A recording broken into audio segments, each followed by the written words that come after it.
What is up, Raider Nation? It is so great to be with you tonight. Thank you for joining us. This is my training camp report number 4. We have already put up a bunch of video and audio. We put up Tyree Wilson. We have put up Christian Wilkins and Antonio Pierce from earlier today, and of course this podcast. So let me just tell you, we are rocking it. You guys are using it, and I want to thank Sports Illustrated. You know, a lot of people don't show appreciation to the company they work for, and I work for a great company. Minute Media owns Sports Illustrated, and I just want to take a moment and say thank you. I love the people that I work for. They are amazing people. Um, and I am appreciative of them. I mean, we're putting up today somewhere in the neighborhood of 15 to 17 pieces of fresh content, plus reels and everything else, plus highlight videos of practice where you get to watch the defense for nearly 10 minutes work out, the quarterbacks, you get to see the accuracy yourself. And it's all free. It's all free. And it's because of you guys. You guys keep liking it, you keep sharing it, um, you subscribe to it, all of it. And I want to thank you, but I want to thank my company. And I really appreciate how they have taken the approach that, we want to serve the fans. If we serve them, they're going to come. And our growth has been phenomenal. Sports Illustrated is the largest sports media company in the world, and which is fantastic.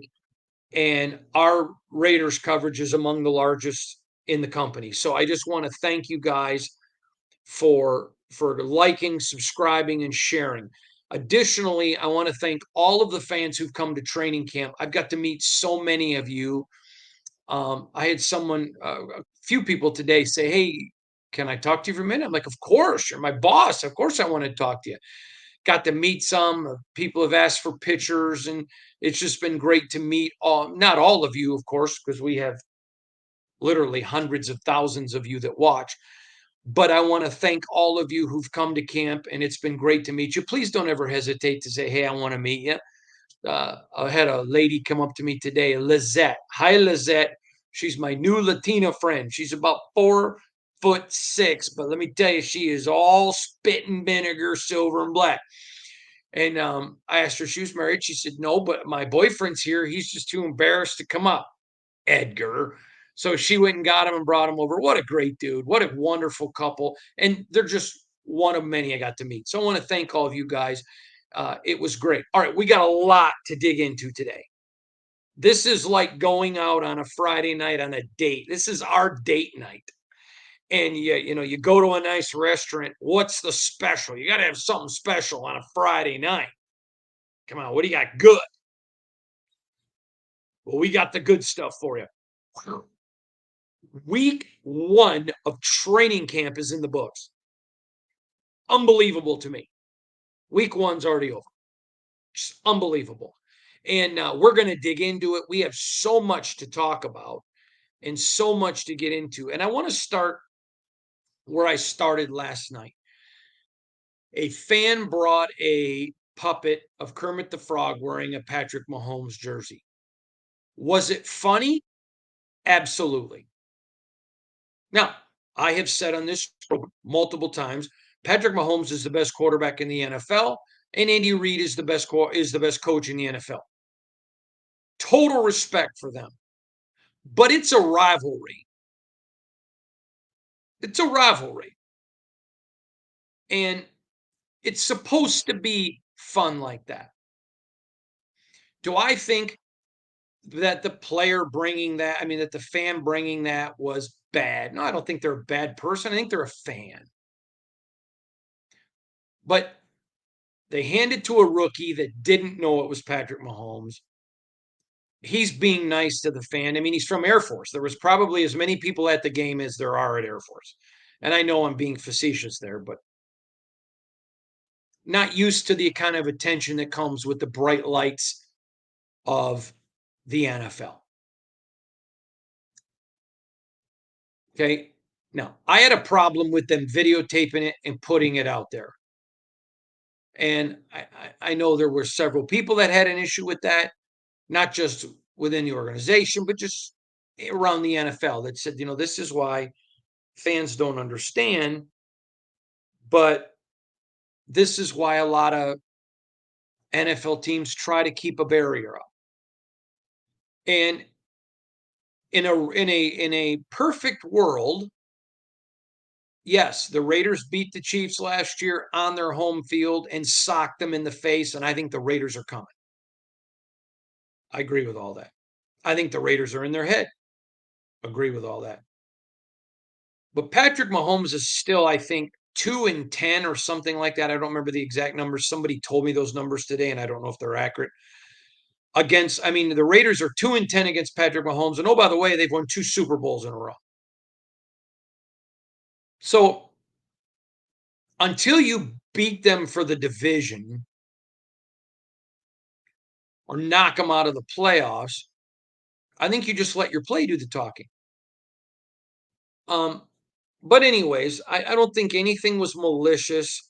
Someone told me today that the person that did the video um, and handed the rookie the puppet literally got threats. That is so stupid. If you're a Raider fan and you don't like it, I don't blame you. I don't like the look of it. I think it was disappointing if you're going to do it that you videotape it and put it online. That's my opinion. I think it was disappointing to give it to a rookie who probably wouldn't know what it was. But to make threats against somebody, just being a fan, come on, grow up.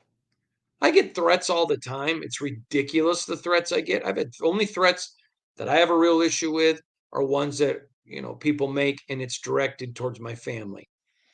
Um, but here's a guy, a fan, probably shouldn't have done what he did, and I stand by that.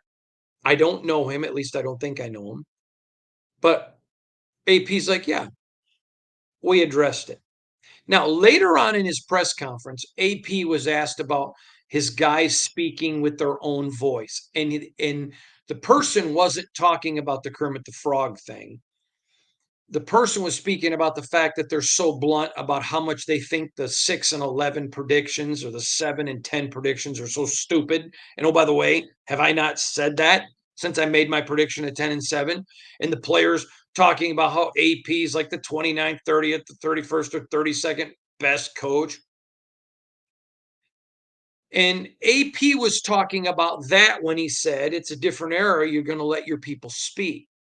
Now, I've been told some people have spliced up his comments to make it look like he was talking about the Kermit thing, and he absolutely was not.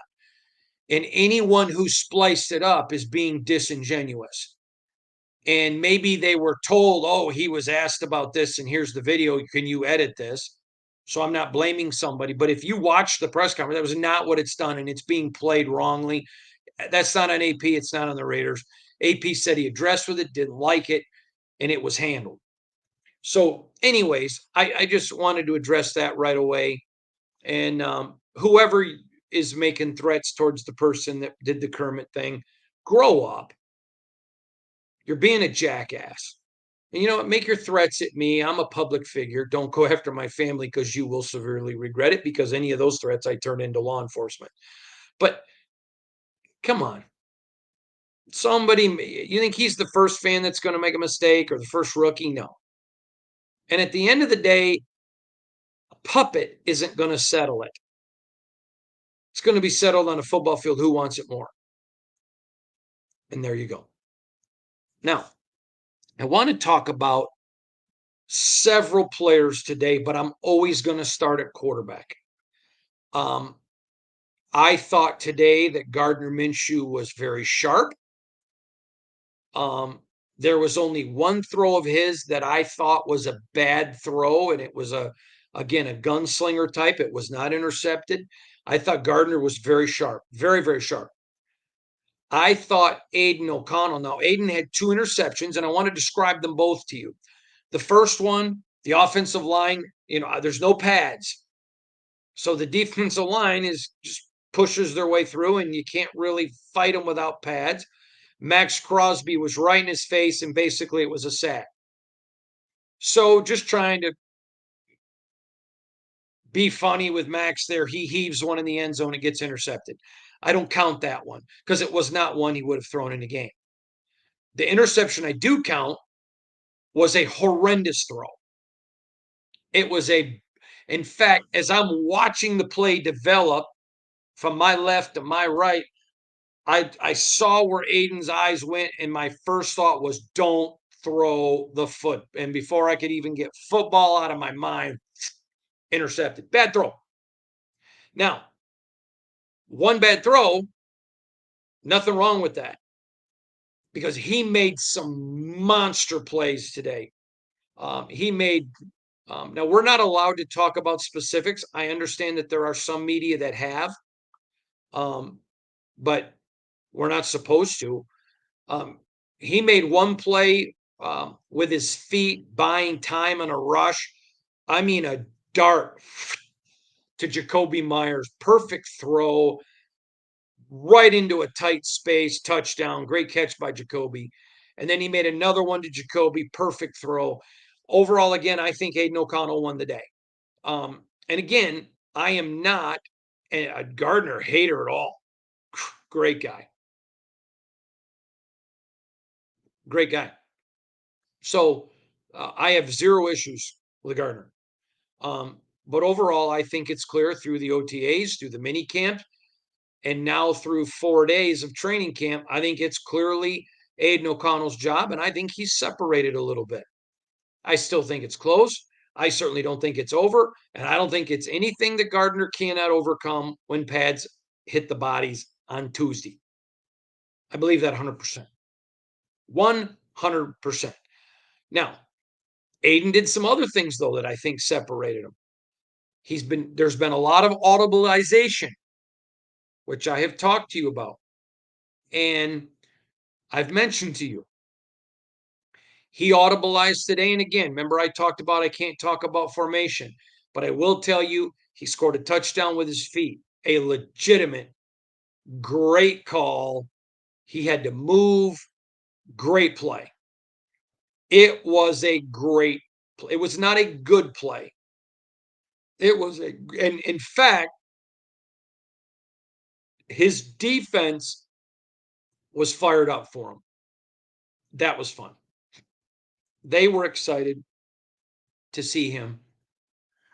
And they were excited to see not only what he did, but how he did it.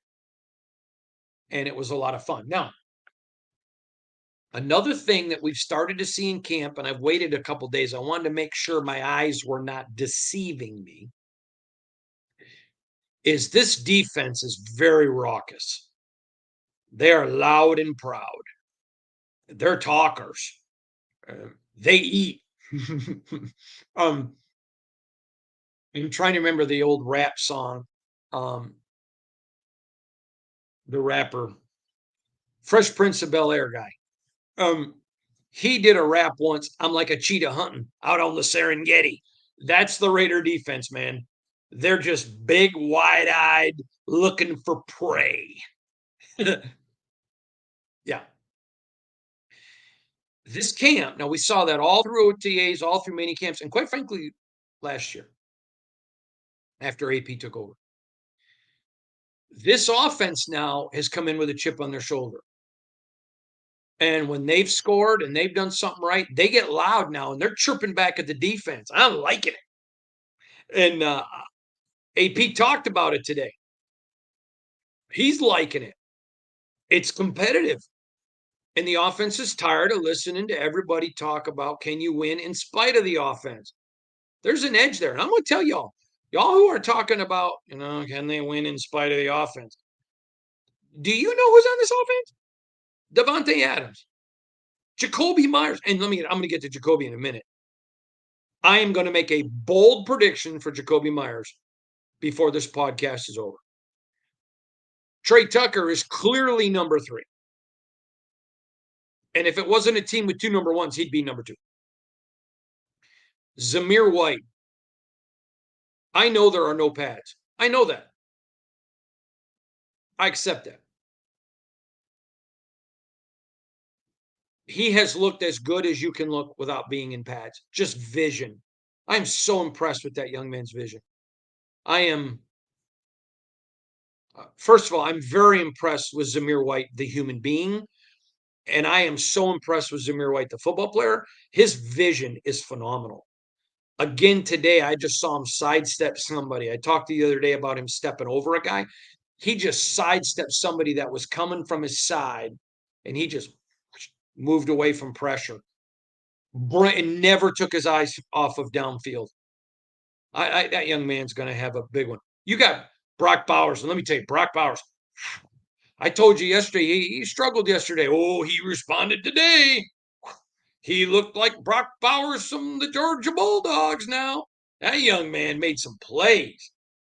He showed some speed. He got into an opportunity where he was able to get some separation from a defensive back, and man,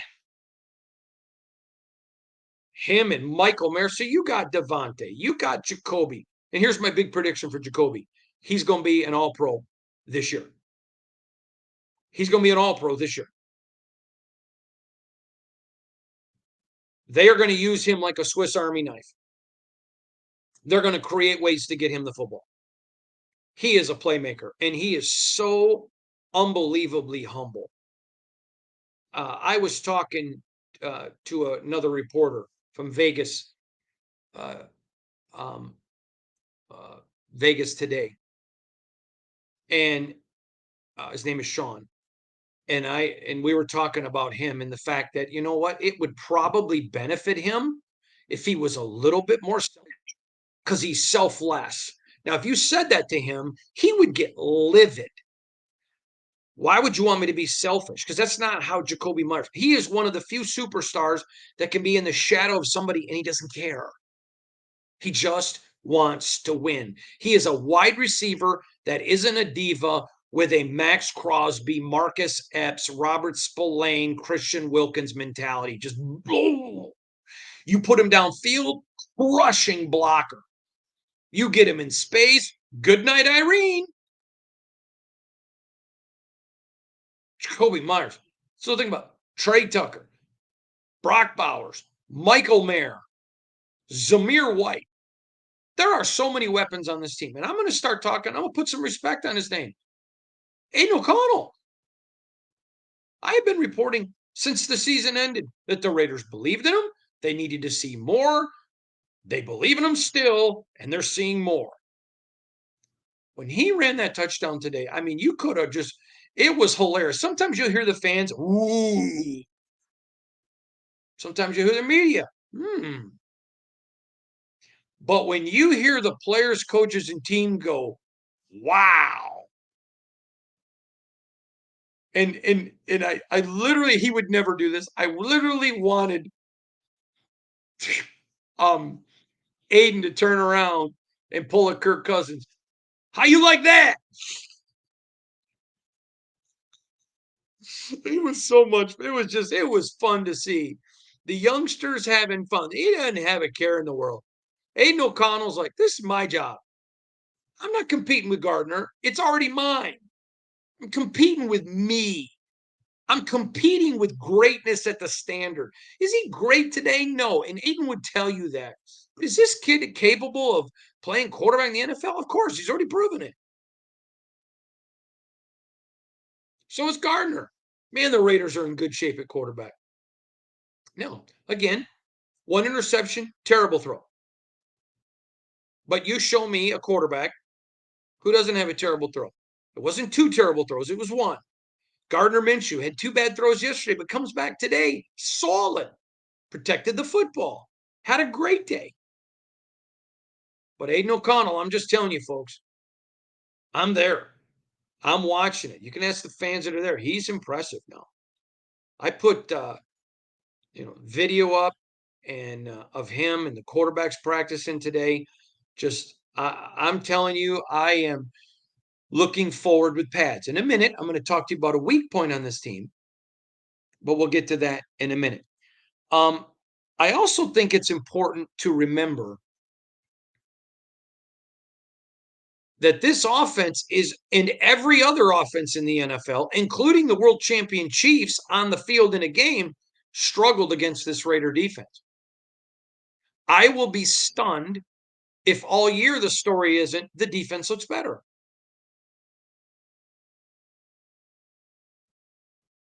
Well, my wife and I go out to dinner. Everybody says how beautiful my wife is. I'm not. I'm a Yeti. It's always going to be that way. It's just the way it is. And this defense is going to be better all year. It is riddled with all pros. It is riddled with guys playing at a humongous level. And it's just the reality of it.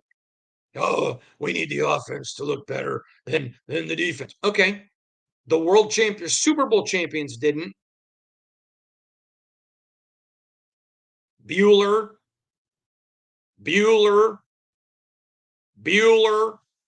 Now, I want to move on um, because there's a couple things that I thought were very important today. Um,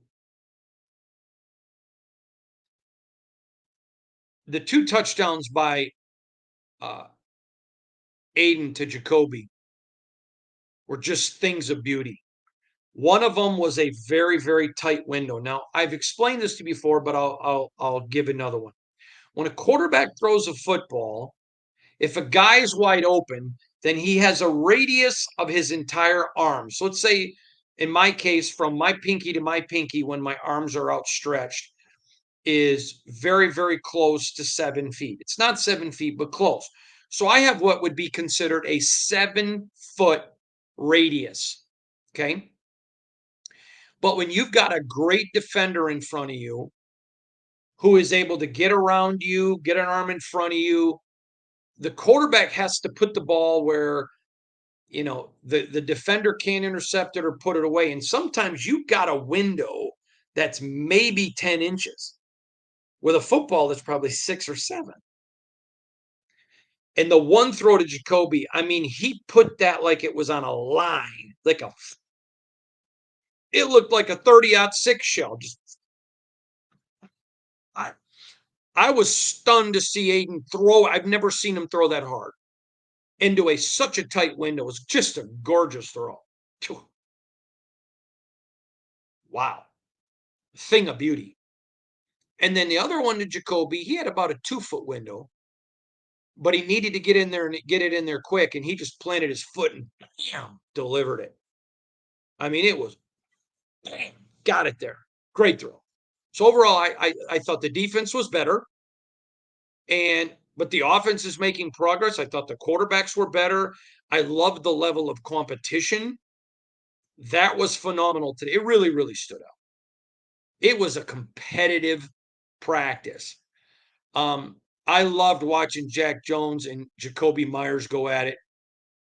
And then there was one rep where Jack jumps up and went run. There were several times, but he goes up against Devontae Adams and he just made an all-pro play. If Jack Jones plays the way he did last year and the way he is already in camp this year, he's going to be an all-pro. It's unbelievable. Just it's literally Jack Jones and I've told you guys, I am a Jack Jones guy. I love redemptive stories. Let me just say this to all of you who are listening real quick. Maybe you've made a lot of bad mistakes in your life. Maybe you have failed in your life.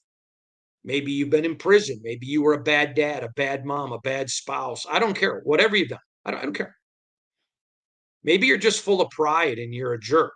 Whatever.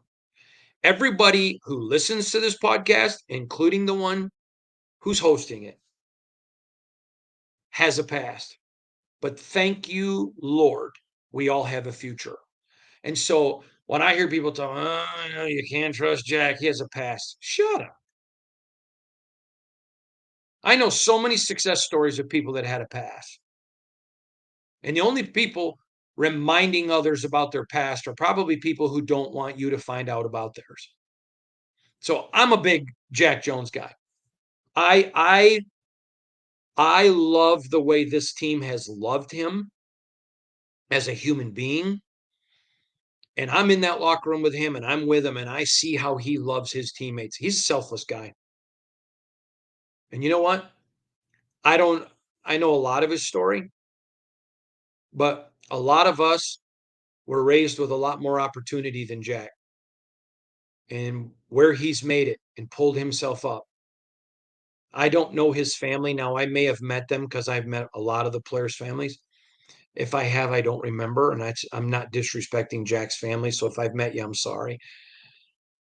But he was raised by some resilient people. He's got some resilient people in his corner. And I love somebody that can take a licking and keep on ticking. And so Jack Jones comes along and he's just playing at a really high level and he's having fun. He appreciates this second opportunity. He doesn't take it for granted. He's not entitled to it. And he's making the most of it. I was asked today by someone if I wanted to buy a jersey of a Raider for my kid, can you tell me a good one? I said, Jack Jones. And they looked at me, really? And I said, yeah.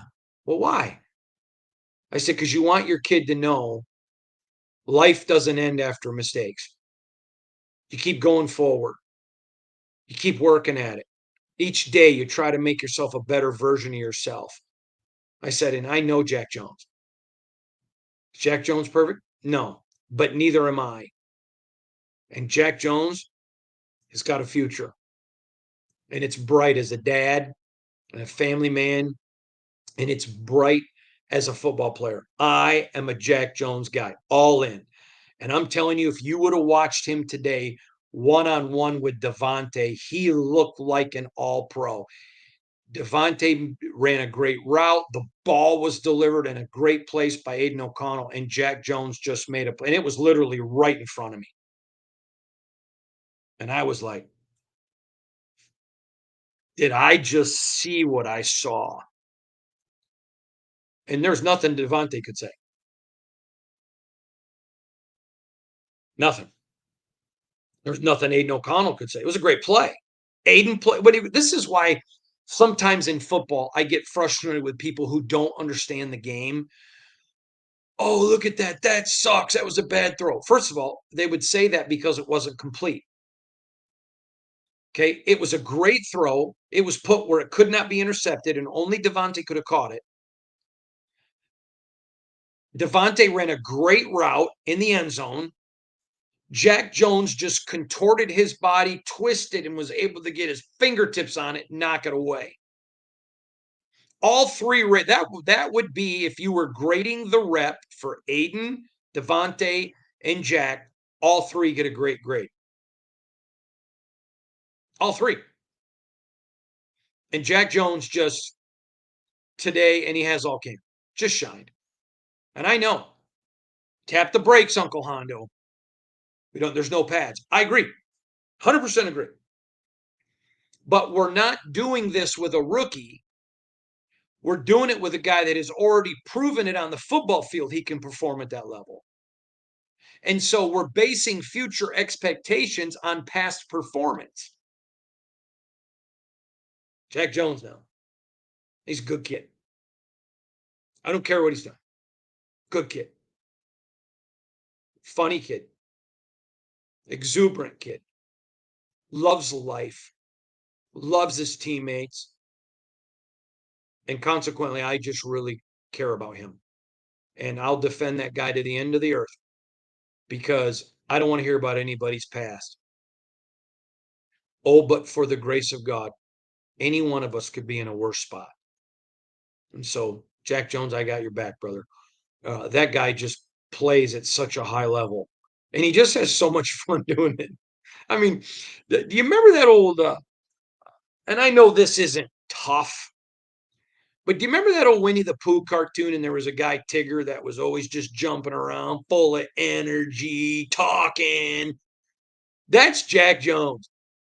He's just when you want to play, let's play right now. Let's go. I'm ready. I mean, he's just energy, and he's just it is impossible to not be around him Have you ever met those people? I call them dream builders. There are two kinds of people you'll meet in this world: dream builders and dream killers. Dream builders are the people that when you have a dream, they're like, you can do it. I tell this to parents all the time. I don't care what your kid comes and says to you. Hey, I want to be a football player. Okay, less than 1% of kids who play college football become an NFL player. It's less than 1/1000th who play high school football. The chances of your kid becoming a pro are almost negligible. Don't you dare kill their dream. Your kid comes to you and says, Mom, I want a bike, and you don't have the money for a bike. Don't you kill that dream. Okay, that's a good dream, son. I may not have the money today to go get it, but how are we going to get you that bike? Be a dream builder. Be somebody. Years ago, I had a friend that wanted to run for political office.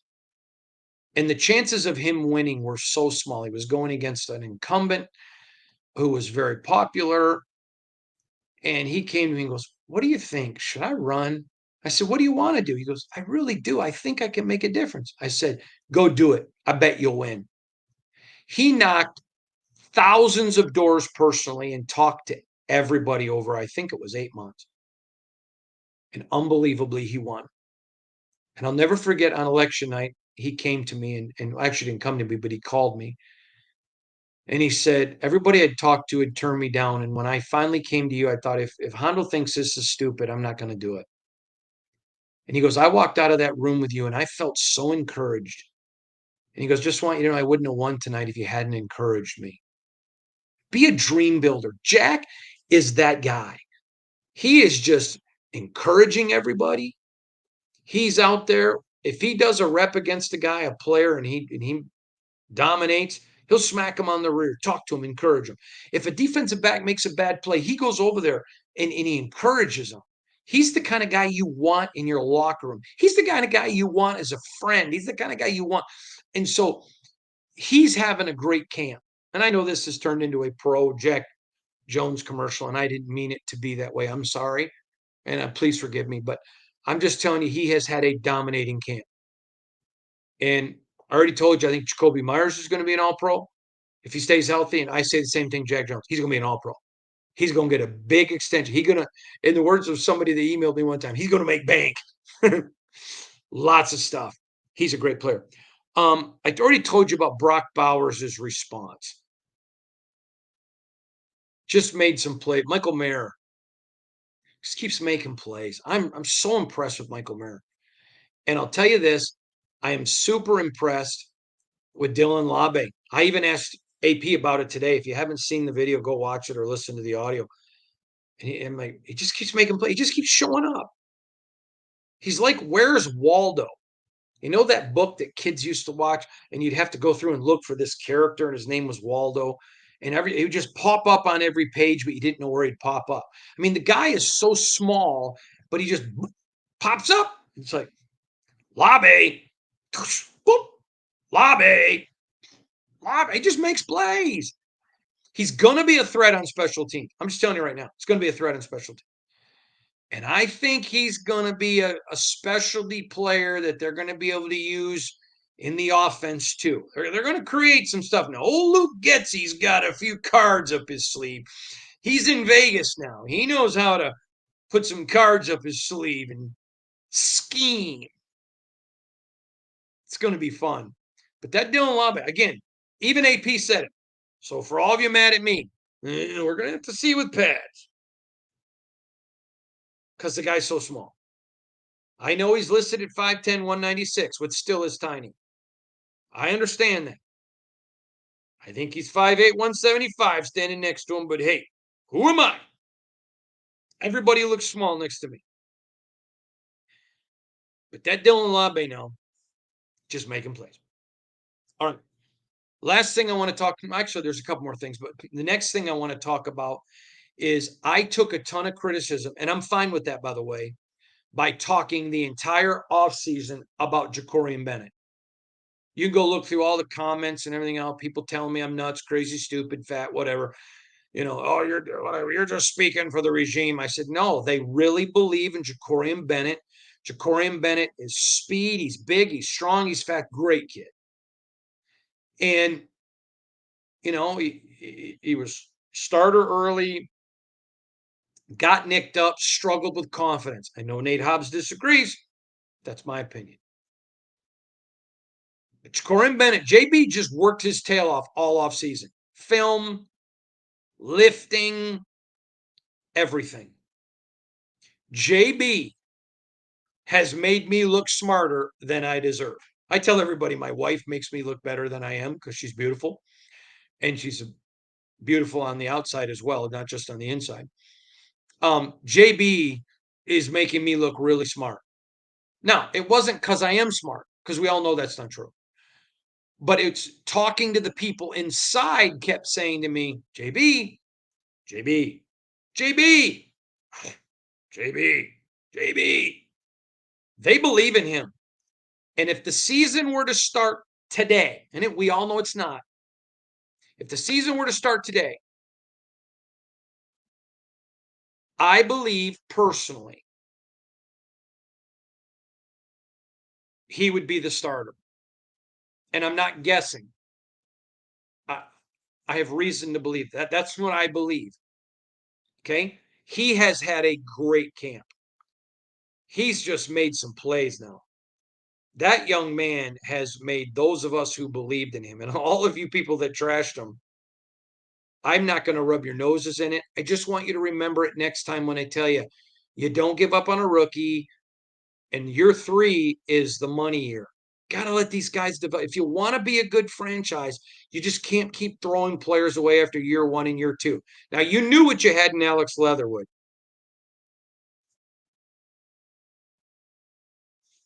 But you get my point. JB has looked sharp. Now, I want to talk to you about the rookie, DeCamerion Richardson. That youngster now, he's got some size on him. And he's got speed. Speed. And he's step for step with Trey Tucker now. I mean, and he's big, and it's just I joked with somebody. He reminds me of years ago. There was a cartoon, Inspector Gadget, who could extend his arms. His arms go forever. He literally, his arms go for so long. I think he could wrap them around a guy and bear hug him and give himself a bear hug at the same time. Goodness sakes alive. It is amazing watching him. Is he a rookie? Yup. Does he make rookie mistakes? Sure does. But folks, he's got things you can't teach. That young man has got some things now that only God can give. And God gave them to him now. That young man, I'm checking something out real quick. That young man, he's real deal. He's going to be a good player. And he's going to be a real good player. The Raiders, this draft, the last 2 drafts have been so good. Just so good. And I think this one's going to be just the same. All right, we're going to stay on rookies. Tommy freaking Eichenberg.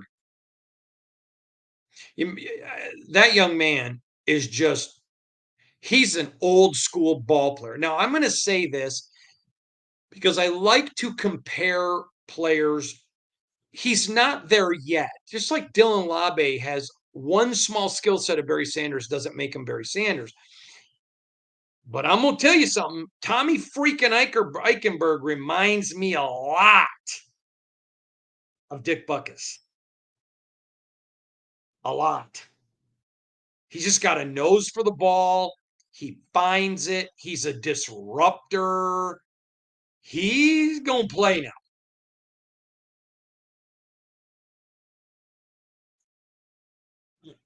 Yeah. He's going to play. He's going to play for this football team. He's going to play a lot for this football team.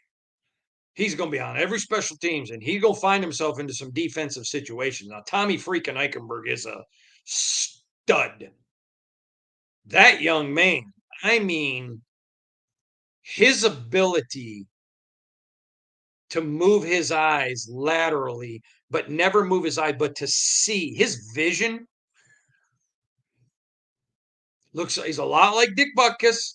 Not there yet. I'm not saying he's Dick. He's not, don't get that. But he's good.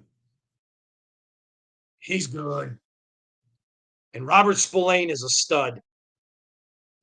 And Tommy Eichenberg is, years ago there was a cartoon, and it was of a big dog, and a big dog, and he had like a little chihuahua running around him all the time. And Skip, what do we think? I mean, you should see the way Tommy Eichenberg listens to Robert Spillane, listens to a Marcus Epps, listens to a Christian Wilkins, a Max Crosby. I mean, he's talking to Divine Dia. He is a communicator. This young man, I'm going to make this prediction over him. When he's done in football, he'll be on TV. He'll be an analyst on TV. He's a communicator. He sees the game so well. There was a play today where he made an adjustment on somebody. He just kind of adjusted a guy. Tommy Eichenberg's in his fourth day. Fourth day. And he's moving guys. How do you teach that? How do you teach that? Now you know why I call him Tommy freaking Eichenberg. Unbelievable. So this rookie class, they're no pads, but a lot of retention. Now, again, Colton Miller, I still think he'll be back. Not this coming week. I think the next week, the week they play Minnesota, I think he'll be back then at some point. Again, I said this yesterday. I was told by somebody that their belief was that if it was a game week, Colton would be playing, but you know what you have in Colton, so there's no need to rush it. I expect to see JPJ back Monday or Tuesday. And yeah, somewhere right in there. Monday or Tuesday. But again, I I'm not concerned about. I mean, it's hurting JPJ not being out there. It doesn't matter with Colton Miller. Colton Miller is a blue collar lunch pail workaholic. That kid just, and I call him a kid, and he is, and I really like him, and him and I have a great relationship. So there is zero disrespect. I've got nothing but top tier. I think he's one of the most underrated players in the National Football League. But that kid is a worker now. He's a worker. That young man, to the best of my knowledge, I haven't met his family, but again, I've met most of the players' family. So if I have, I apologize to his family. I don't mean it disrespectfully. But that young man was raised right. He keeps his mouth shut, works his tail off. He's a fine human being, great person. And so there is no reason to rush him back. Why? None. It's given other guys chances to play who need reps. Who need reps. And they're getting them. And it's fantastic. So again, zero concern about Colton. It's hurting JPJ. 100% it's hurting him. And he needs to get out there as soon as he's cleared, and he will, and play. And he's a ferocious player, but it is hurting him. There's no hurt on Colton. All right, that is our day 4 update. Going to have a lot more tomorrow in our day 5 update, training camp report number 5. I just want to take a quick moment. I want to say hi to Dexter Ernest Wayne. We are 3 days away from his birthday, and even though Daddy's in California and he's not, I love you, buddy. Daddy loves you so much. And each night he stays up to listen to Daddy tell him, so I love you, little buddy, and Daddy misses you, and give Mommy the biggest hugs in the whole world, and Grandma and Grandpa and all your brothers and sisters, and tell them how much Daddy loves them. But thank you all for watching. I want to say this. You people in mass are watching, reading, and listening. I am not entitled to your patronage. I have to work every day. Success comes with a really big price tag. And I personally, just personally want to take a second and for some reason, over the last few days, I've gotten several emails of people thanking me. And that's not right. I have to thank you guys. There are lots of places to go get your news, and you're choosing to come to me. And I want you to know I don't take you for granted. Every day, my wife and I pray for Raider Nation and thank God for you. Ask God's blessing on you and your families and your life. And I just want you to know I don't take you for granted. I'm so grateful for my company. I'm grateful for my family. I'm grateful for you guys. And I look forward to that first home game when Dexter and Shannon are with me, and you guys are going to get to meet them out tailgating. But I just want to say thank you for listening. God bless you all. See you tomorrow for Training Camp Report.